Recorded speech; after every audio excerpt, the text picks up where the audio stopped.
Pos yang kedua diperiksa sembahyang. Pos kelih diperiksa puasa.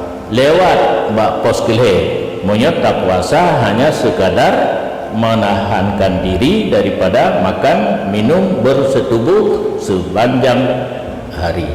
Fahlahana. Sedangkan Allah punya amalan kebaikan dijanjikan sabah paling kurang 10.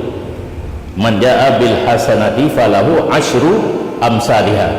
Barang siapa beramal kebajikan, Allah membalas 1/10. Di atasnya 70. Di atasnya bi ghairi hisab. Mupu balasan.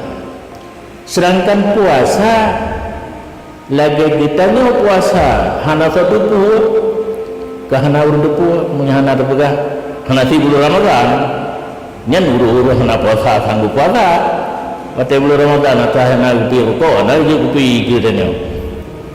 Tetapi yang hakikat puasa rahasia antara kitanya dengan Allah hana satu puh, maka Allah ukur as-sawmu li wa ana ajzibih.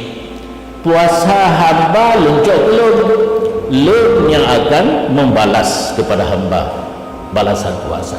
Rahasia Allah nyo hang rumput menyo model puasa awam cuma gugur talak.